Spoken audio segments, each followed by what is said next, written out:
প্রতিটা মানুষের চরিত্রই কেমন যেন একটা রহস্যজনক ব্যাপার। মানুষের ভিতরে একটা, বাহিরে আরেকটা। তোমার ভাই মারছে, সবাই চেইতে আছে।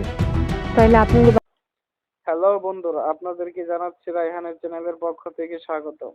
আশা করি সকলেই ভালো আছেন। তো আপনারা যারা ধনী গরিবের লড়াই নাটকটি প্রতিদিন দেখছেন এবং যারা প্রতিদিন ধনী গরিব নাটকের আপডেট জানতে চাচ্ছেন, তো আপনাদেরকে চোখ রাখতে হবে রায়হানের চ্যানেলে। তো আমরা আজকে বিকেলে 41 নাম্বার পর্ব দেখেছি, 3 তারিখ বেলা 3টায়। তো আপনারা যারা 42 নাম্বার পর্বের জন্য অপেক্ষা করছেন, আপনাদেরকে 5 তারিখ বিকাল 3টা পর্যন্ত অপেক্ষা করতে হবে। তাহলে আপনারা 42 নাম্বার পর্ব দেখতে পারবেন। তো আমরা এই পর্বের কিছু কাহিনী আপনাদের মাঝে তুলে ধরবো।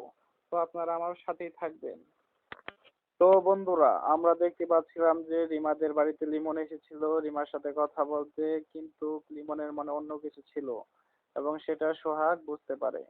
তো আমরা দেখতেই পাচ্ছিলাম যে রিমার বাড়িতে যখন লিমন আসে, তখন লিমন রিমাকে একটা চকলেট দিতে চায়, যেটা সোহাগ দেখে এসে রাগ করে এবং লিমনের গলায় ধরে লিমনকে মারতে চায়। এই সময় রিমা ফিরালে রিমাকে সে রাগের ঠেলায় থাপ্পড় মেরে বসে।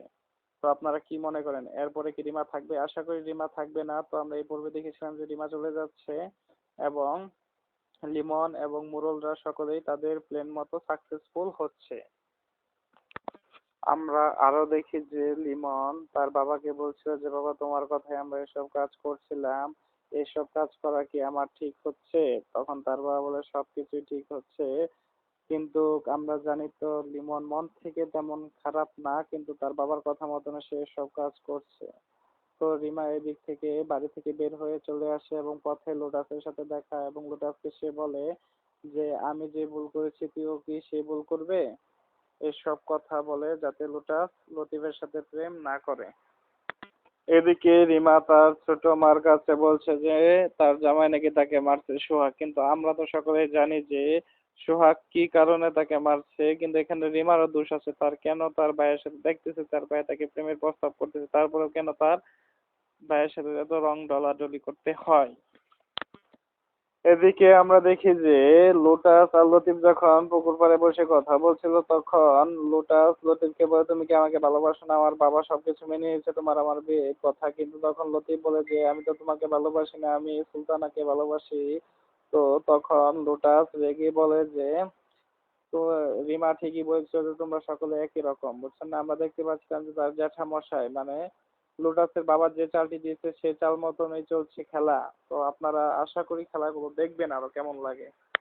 এদিকে আমরা দেখতে পাই যে সোহাগের বাবার কাছে যে কান্নাকাটি করছে রিমার জন্য, যাতে রিমাকে সে রিমাকে ছাড়া সে বলে বাঁচবে না, তাই রিমাদের বাড়িতে যাচ্ছে সে রিমাকে ফিরিয়ে আনার জন্য। কিন্তু আমরা দেখতে পাই যে রিমাদের বাড়িতে যাওয়ার পর তার উপর অত্যাচার করছে, মানবিক অত্যাচার করছে এবং তাকে মারধর করছে, এবং রিমাও তার বাড়িতে আসবেন এবং তার সংসার করবেন এ কথা বলছে। এ, আবার দেখি যে লোটাস এসে সুলতানাকে বলছে যে, সুলতানা তোকে অনেক ভালোবাসে লতিফ, এবং লতিফ তোকে নাকি অনেক আগে থেকে মন দিয়ে দিয়েছে, এর জন্য লোকটা খুব কষ্ট পেয়ে চলে যাচ্ছে সুলতানার কাছ থেকে, এবং সুলতানাও দেখতে পাচ্ছে যে লতিফের জন্য একটু দুর্বল ফিল করছে। তো আশা করি সুলতানা লতিফকে ভালোবাসবে, এখন আমরা দেখবো এবং আগামী পর্বে এগুলাই দেখবো। তো বন্ধুরা, আমরা 42 নম্বর পর্বে যা দেখবো তা হলো আহ, সোহাগরা যখন রিমাকে আনতে গিয়েছিল, তখন মুরব্বী সকলে সোহাগদেরকে পিটিয়ে ওই বাড়ি থেকে বের করে দিয়েছে, এবং রিমার ভাবিরা রিমাকে উস্কাচ্ছে যে সে গরিব জামাইকে স্বর্ণ মনে করে বিয়ে করেছে এবং তাদের সাথে সে থাকতে চেয়েছে এবং তাদেরকে ভালোবেসেছে, এবং এগুলাই রিমার ভাবিরা বোঝাতে চেয়েছে। তো 42 নম্বর পর্বে এদিকে লিমন সুলতানাকে বলছে যে প্রতিটা চরিত্র খুবই আলাদা এবং ভিন্ন রকম, এবং কি হতে চলেছে সেগুলো সে এখনো ভালোভাবে বুঝতে পারছে না। এবং রতন গেছে সুলতানার বাড়িতে এবং সুলতানার সাথে কথা বলছে।